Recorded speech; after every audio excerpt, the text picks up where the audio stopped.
말씀은 마태복음 13장 31절부터 33절까지 읽겠습니다.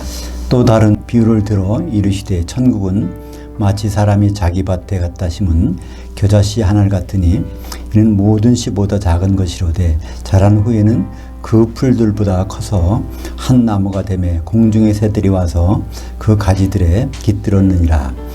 또 비유로 말씀하시되 천국은 마치 여자가 가루 서말 속에 갖다 몰래 넣어 전부 부풀게 한 누룩과 같으니라. 오늘 말씀 가지고 겨자나무에 덮인 채소밭, 여자가 몰래 넣은 누룩이란 제목으로 말씀을 나누겠습니다. 마태복음 13장에는 천국에 대한 비유가 7가지 나옵니다. 오늘 겨자나무와 누룩에 대한 비유는 이제 세 번째, 네 번째 천국 비유인데요. 이 비유는 참 많이 애용이 되고 있습니다. 특히 번영 신학을 좋아하는 사람들에게. 그러니까 하나님 나라는 시작은 아주 미미할지라도 하나님이 복 주시면 크게 된다. 이제 그런 내용에 대해 이 말씀을 적용하고 있죠. 겨자나치 시중에 작은 씨지만 이것이 큰 나무가 돼서 새들이 쉬우고 하는 그런 곳이 된다. 또 누룩과 같이 아주 잘 보이지 않는 거지만 큰 그 가루를 전부 불게 하는, 그러니까 하나님 나라는 천국은 이런 것이다. 이렇게 얘기들 합니다.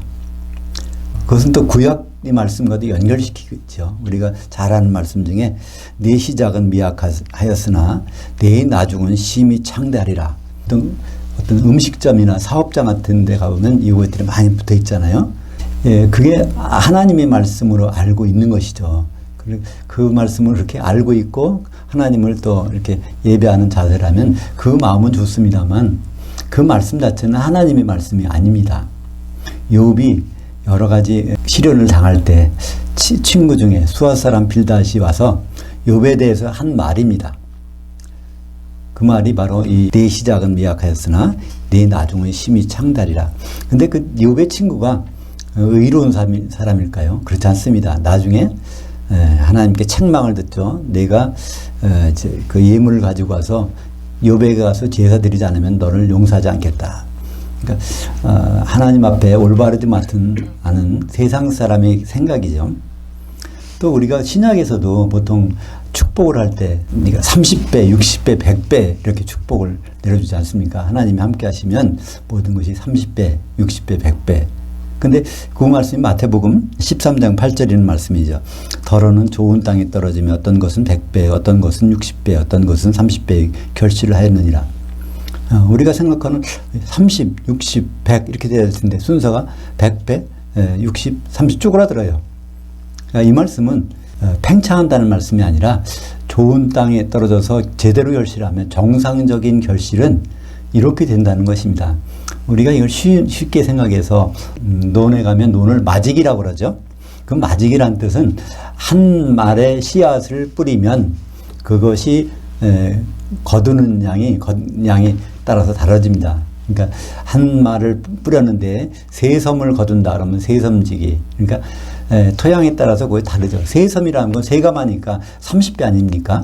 그것이 품종이 개량되면은 좀 더 60배가 될 수도 있고 어떤 것은 100배가 될 수 있다는 것입니다. 그것은 갑자기 늘어나는 것이 아니라 정상적으로 자랄 때, 그러니까 길가에서 자라는 것이 아니라 돌짝밭에서 자라는 것이 아니라 가지떨기가 아니라 정상적으로 자라면 씨는 그 정도의 수확을 거두게 된다는 그 말씀하는 것이지 이것이 폭발하고 늘어나고 엄청나게 그런 뜻이 절대로 아닌 것이죠. 그러니까 그런 각도에서 오늘 말씀을 한번 생각해 보실까요? 한번 다시 본문을 같이 읽어보겠습니다. 또 다른 비유를 들어 이르시되 천국은 마치 사람이 자기 밭에 갖다 심은 겨자씨 하나 같으니 이는 모든 씨보다 작은 것이로되 자란 후에는 그 풀들보다 커서 한 나무가 되매 공중의 새들이 와서 그 가지에 깃들이느니라. 우선 이 겨자씨 된 부분을 봐도 이 상태가 어떻게 된 겁니까? 겨자 나무가 돼 가지고요. 그 채소밭에 있는 것이 전부 다 죽어버리는 상태죠. 그 그늘진 데 살지 못하잖아요. 그러니까 그런 일이 천국에서 벌어질 수 있다는 얘기입니다. 그러니까 천국이 우리가 신앙생활하는 이 공간에서 그런 일들이 벌어진다는 거예요. 또 한 가지로 33절에 보니까 또 비유로 말씀하실 때 천국은 마치 여자가 가루 서말 속에 갖다 몰래 넣어 전부 부풀게 한 누룩과 같으니라. 그러니까 몰래 넣었다는 얘기는 원래 누룩이 안 들어가는 떡을 만들려고 준비하고 있는 것입니다. 거기에 몰래 넣으니까 이것이 그러니까 제사용으로 드릴 무교병인데 소재인데 그것이 망치게 되는 것이죠. 그래서 몰래 그런 일들이 얼마든지 벌어질 수 있는 것이 천국에서 하나님을 믿는다는 신앙생활 같은 가운데서도 성도들에게 교회에서 그런 일이 나타난다는 것입니다. 그래서 이 말씀은 바로 하나님 나라가 확장되고 커지고 하는 그런 것을 교훈하는 것이 아니라 하나님 나라에서 벌어지는 그 예기치 않은 일들을 미리 알고 거기에 항상 대비해서 살라는 하나님이 그런 예방 차원에서 이 말씀을 해주신 것입니다. 왜냐하면 7가지 천국에 대한 마태복음 13장의 7가지 비유 중에도 항상 그런 부분이 도사리고 있잖아요. 이 천국이라는 것은 우리가 죽어서 가는 그런 나라가 아니라 우리가 살아있을 동안에 하나님이 통치를 받아서 하나님의 일을 하는 것입니다. 그러니까 이런 천국 안에 뭐가 있을 수 있을까요? 바로 곡식이 있다면 거기에 가라지가 있어요. 가라지는 마귀가 뿌려놓은 가라지가 자라고 있고, 알곡 있는가 하면 이게 정상적으로 사야 되는데 못 자라게 해서 쭉정이가 되는 수가 있단 말이에요. 그런 경우도 있고. 그러니까 이런 모든 상황들이 있는데 그것을 생각하면서 거기에 유혹에 빠지지 말라고 이 말씀을 주신 것을 알 수 있습니다. 천국은 무슨 일을 하는 것이죠? 결국 하나님이 일을 하는 것입니다. 하나님이 자녀들이 하나님이 일을 하는 것인데 하나님의 일은 무엇일까요? 궁극적으로 하나님의 일은 예수 그리스도의 몸, 교회를 이루어서 궁극적으로 예수님이 오실 때 그 결혼식을 하는 것입니다. 그 하는 과정이 바로 천국에서 벌어지는 일이죠.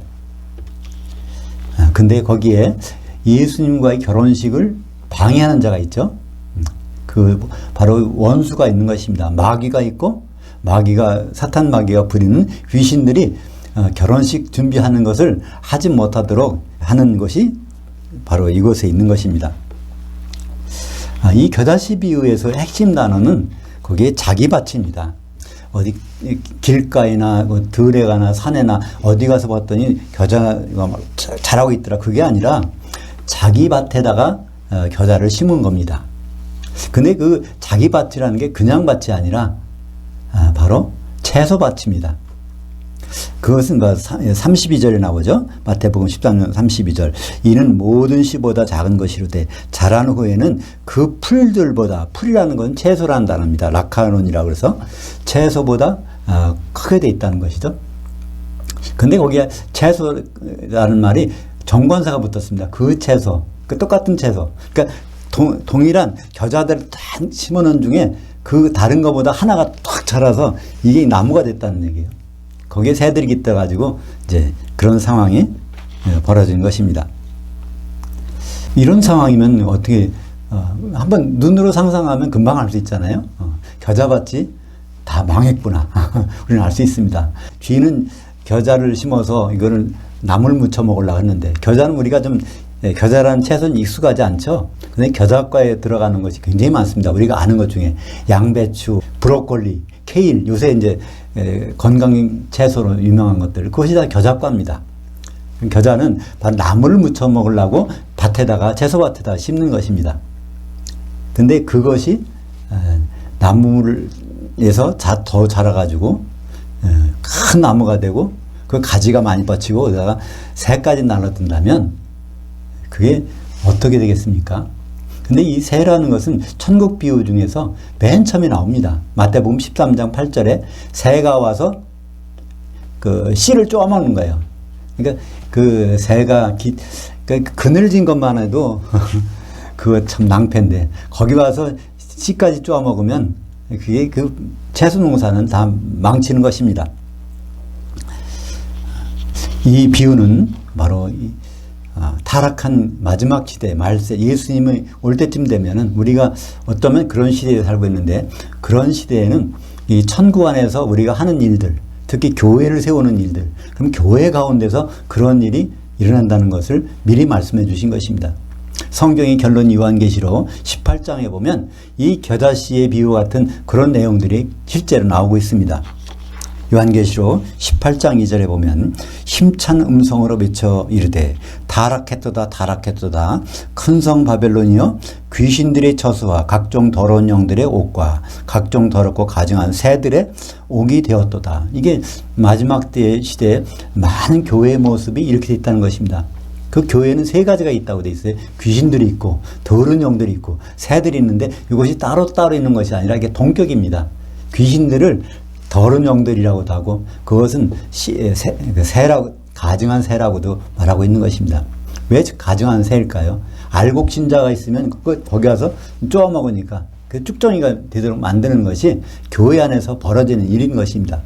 그것을 미리 예수님께서 말씀해 주신 이유는 우리가 어떤 목표로 천국에서 살아야 되는지 하나님의 통치하에서 살아야 되는지를 우리에게 미리 경고해 주고 계신 말씀인 것이죠. 그럼 이제 누룩 비유를 한번 볼까요? 그 누룩 비유 마태복음 13장 33절에 보면 또 다른 비유로 말씀하실 천국은 마치 여자가 가루 서말 속에 갔다가 몰래 넣어 전부 부풀게 한 누룩과 같으니라. 근데 우리말 번역에는 여기서 한 단어가 빠졌어요. 몰래 넣었다는 게 빠졌어요. 여자가 몰래 넣는데 그러니까 몰래 넣었다는 얘기는 누룩이 들어가서는 안 되는 밀가루인데 거기에다가 여자가 집어넣었다는 얘기잖아요. 그럼 그 밀가루는 그 음식을 해서 사람들이 먹으려고 하는 밀가루가 아니라 바로 하나님께 드리는 소제물인 것을 알 수 있습니다. 소제물에는 누룩이 들어가면 안 되죠. 보통 누룩은 왜 들어갑니까? 먹기 편하려고. 누룩이 안 들어간 떡이나 빵을 한번 입에다 넣고 깨물어 보세요. 치아가 튼튼하지 않은 분은 당장 나가버립니다. 그래서 항상 빵이나 떡을 넣을 때는 어떤 형태로든지 부풀게 하는 누룩과 같은 걸 넣게 되는 것입니다. 누룩은 성경에서 세상적인 영향력을 가리키고 있습니다. 세상 것이 들어오면 교회 생활이 편해질 것 같지만 그것은 하나님이 원하지 않는 그런 일들이 나타나게 되는 것입니다. 레위기 2장 11절에 보면 너희가 여호와께 드리는 모든 소제물에는 누룩을 넣지 말지니. 그러니까 오늘 본문에 보면 여자가 몰래 놓은 누룩 이렇게 되어 있어요. 근데 이 말씀에 여기에 왜 여자가 나올까요? 하나님께 드리는 소제, 이 소제, 제사물은 남자가 드리게 되어 있어요. 항상. 그러니까 제사장은 항상 남자여야 되니까. 남자가 이 제물을 만드는 과정에서 지키고 있어야 되는데 거기에 몰래 여자가 남자가 아닌 여자가 제사장이 아니겠죠 분명히 이게 집어넣는 수가 있으니까 그걸 남자가 제사장이 지켜서 보고 있어야 된다는 것입니다. 근데 이와 똑같은 말이 레위기 2장 11절에 그게 이제 너희가 여호와께 드리는 모든 소제물에는 누룩을 넣지 말지니. 여기 우리는 이렇게 되어 있는데 히브리어는 남성과 여성이 있어요. 그러니까 명사에도 남성과 여성이 있는가 하면 동사에도 남성과 여성이 있습니다. 영어에는 명사에는 남성 여성이 구분될 수 있지만 동사는 그게 구분이 안 되잖아요. 근데 히브리어는 기본이 되어 있어요. 그래서 그거를 히브리어 원래 원전대로 번역하게 되면 그 소제물에는 여자가 누룩을 집어넣지 말게 할지니. 여기 누룩 집어넣는다는 것은 여성 동사를 썼어요. 그 제사장 주위에서 그 제사를 드리려고 준비하는데 그 여자가 거기다가 누룩을 집어넣지 않도록 해야 된다는 겁니다. 그래서 이 말을 예수님이 하실 때 여기서 여자가 가루 서말에 가루 서말이면은 이거를 용도 따지면 한 22ml 그러니까 우리 한 말이 18리터 정도라고 하죠. 그러니까 우리 옛날에 각 곡식을 대는 한 말보다 조금 큰 고많은 가루로 이제 제물을 만드는 것입니다. 그건 누가 개인용으로 뭐 식사할 정도가 아니라 그런데 거기에 여자가 봐서 제사 지낼 소제물에다가 그거를 집어넣게 되면 그게 부풀어 올라서 제사를 지내야 되는데 낭패를 당하게 되는 것이죠. 하나님이 받으시지 않는 그 유교병이 되는 것입니다.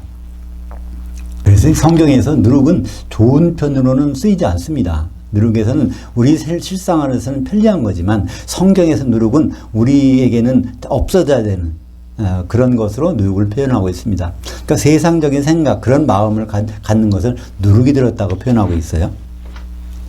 갈라디아서 5장 9절에 보면 적은 누룩이 온 동에 퍼지느니라. 그래서 누룩이 들어가게 되면 이 교회가 망가뜨려진다는 것을 말씀하고 있고요.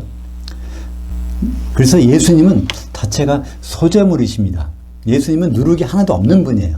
그래서 복음을 우리가 선포하셨죠. 그래서 우리가 예수님 몸이 된다고 하면 우리에게도 누룩이 없어져야 됩니다. 그죠? 소재물이 돼야 되는 것이죠. 뭐만 있어야 돼요? 우리 몸에는 누룩, 가루에다가 거기에 기름이 있어야 되겠죠. 기름이 있어야 이게 떡이 되니까. 그러니까 우리는 가루가 된 다음에 기름만 가져야 되지 거기에 그 누룩이 들어가면 안 되는 것이죠. 고린도전서 5장 7절에 보면 너희는 누룩이 없어야 하는 자들인데 새 덩어리가 되기 위하여 묽은 누룩을 내버리라. 우리 유월정량 곧 그리스도께서 희생이 되셨느니라. 천국은 바로 이 세상 나라에 존재합니다. 천국이 죽어서 하늘에 가서 있는 것이라면 거기에 마귀가 있겠어요? 귀신이 있겠어요? 왜 가라지게 있겠어요? 그러니까 천국은 이 세상 나라에 존재하고 있는 것인데 이 세상 나라에서 벌어지는 일은 하나님께서 세상 나라에서 일을 하도록 남겨놓으신 것은 세상 나라 다음에 다른 나라가 있기 때문입니다. 그것을 성경에서는 그리스도의 나라, 천년왕국이라고 말하고 있는데요. 요한계시록 11장 15절에 보면 일곱째 천사가 나팔을 불매 하늘에 큰 음성들이 나서 이르되 세상 나라가 우리 주와 그의 그리스도의 나라가 되어 그가 세세토록 왕노릇 하시리로다. 일곱째 천사가 나팔 부는 것은 마지막 때잖아요. 마지막 나팔. 이게 주님이 오시는 때인데 주님 오신 때는 세상 나라가 어떻게 된다고요? 그리스도의 나라가 되고 그리스도의 나라는 바로 천년왕국이죠. 그러니까 이 세상 나라에서 천국이 존재하는 이유는 그 천년왕국을 준비하도록 하기 위해서 있는 것입니다. 이 천국은 바로 하나님의 비밀이 이루어지는 그런 것입니다.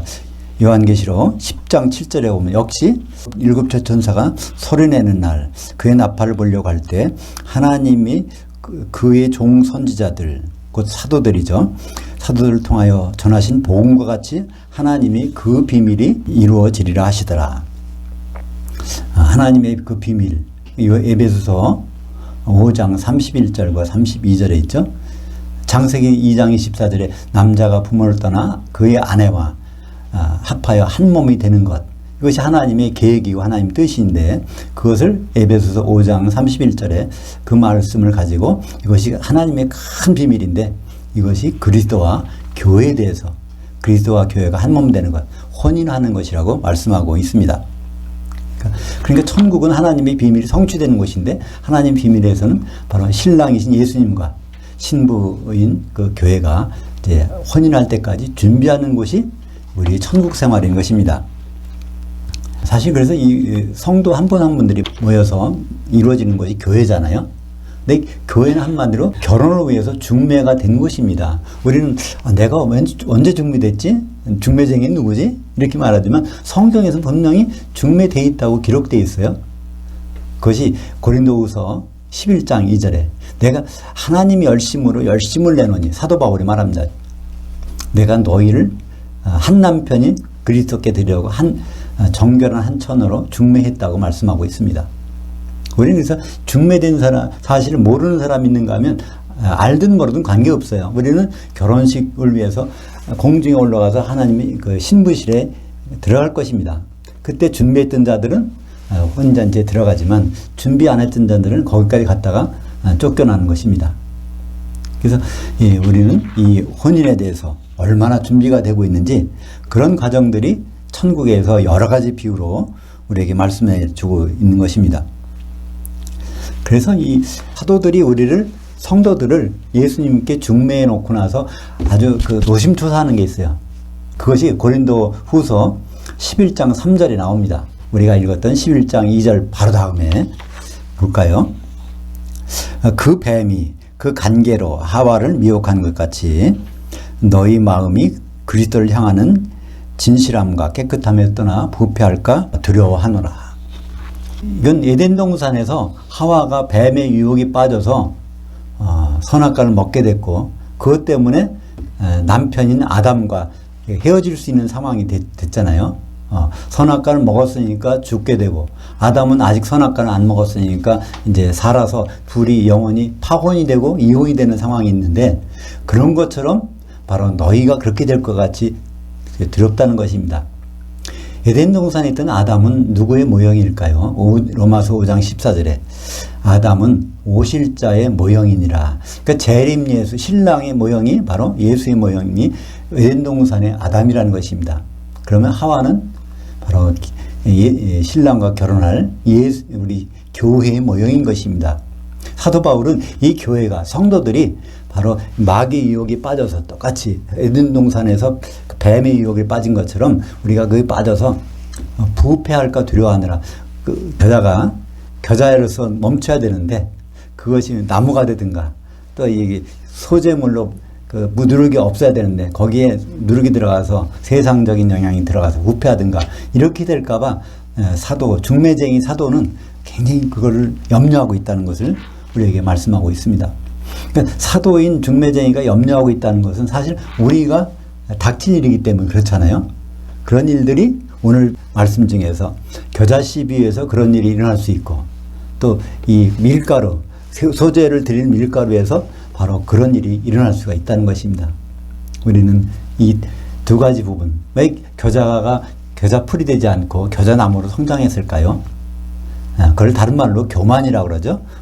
우리 생각하는 것보다 더 많은 것을 품을 때, 우리가 하나님이 뭘 맡겨주셨으면 그거로 끝나야 되는데, 하나님이 우리를 통해서 뭐 큰 걸 다른 일을 벌이시나 보다, 그럼 우리 생각을 가지고 하나님께 도와달라고 하는 그것은 번영신학이죠.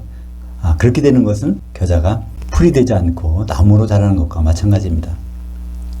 또 누룩이 들어간 것은 여자가, 그러니까 제사장인 남자가 소재물을 준비해서 드리는데 거기에 여자가 몰래 들어와서 누룩을 넣어가지고 소재가 유교병이 되게 하는 그런 일이 얼마든지 일어날 수 있는 것이 이 천국 생활 중에, 교회 생활 중에 일어날 수 있다는 것입니다.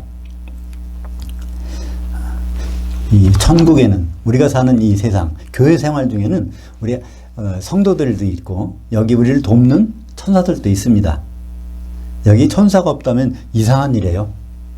히브리서 1장 14절에 보면 모든 천사들은 하나님이 부르시는 영으로서 구원받을 상속자를 도와주라고 보내심이 아니냐. 그러니까 구원받은 분이 여기 한 분이라도 계신다면 천사는 반드시 와 있어야 됩니다. 그런데 천사만 있으면 좋겠는데 그렇지 않을 수 있다는 거예요.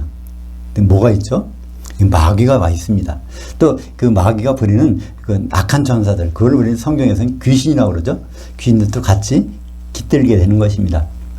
그러니까 겨자나무가 되면 거기에 새들이 깃들듯이 우리가 교만하게 되면 악한 영들이 이제 깃들게 되는 것이죠. 우리는 어디까지나 겨자풀이 되어야 합니다. 이 채소밭이라는 건 다시 말하면 겨자밭입니다. 오늘 여기 마태복음 13장 32절에 이는 모든 씨보다 작은 것이로되 자란 후에는 그 풀들보다 커서, 그러니까 그 풀들, 다른 풀이 아니라 이 겨자가 풀이 된, 겨자 채소된 그것보다 더 커졌다는 거예요. 그러니까 이 밭에는 주인이 겨자씨 하나만 심은 것이 아니라 겨자씨를 많이 심어서 겨자밭이 되게 했는데 그 중에 한 씨앗은 자란 다음에 그 나무가 돼가지고 새가 깃들고 그 겨자밭 전체에 그늘을 줘서 겨자들이 못 자라게 하는 겁니다. 우리 성도들 가운데도 그런 수가 있다는 거예요. 교회 생활하는 가운데도 그런 수가 있으니까 고린도전서 5장 5절에 보면 바울이 그러잖아요. 내가 몸으로는 예배소에 있지만 영으로는 고린도에 가서 거기에 있는 분들 이미 심판했다고 하고 있습니다. 그중에 어떤 사람이 교회 생활하고 있는데 자기 아버지의 여자와 더불어 살림을 차리고 있어서 그 교회가 완전히 무너지게 돼 있다는 거예요. 그래서 사도 바울은 그 사람을 사탄에게 내줬다고 하고 있잖아요. 그래서 육신은 멸하고 그러나 영원 주 예수는 옛날에 구원을 받게 하려고 함이니라. 그러니까 교회는 내 혼자만 깨끗하게 된다고 해서 될 수가 없습니다. 모두가 흠이 없어야 돼요. 흠이 없으려면 누룩이 침투하면 이게 다 부풀어 오르잖아요. 그래서 누룩이 있을 때는 누룩을 제거시켜야 되고 격리시켜야 되는 것입니다. 우리는 항상 교만하지 않을까, 또 세상적인 영향력이 들어오지 않을까, 우리가 오늘 비유에서, 겨자씨 비유에서 우리는 두 가지를 우리에게 말씀해 주고 있습니다. 교만하면 새들이 온다는 거예요. 귀신들이 와서 쪼아먹는 그런 것이 되고, 또 우리가 경계를 게으리하면 누룩이 들어와서 온 덩이에 퍼지는 그런 일이 벌어지고 있는 것입니다. 그래서 오늘 이 겨자씨의 비유하고 또 누룩의 비유를 맨 처음 들은 사람이 누굴까요?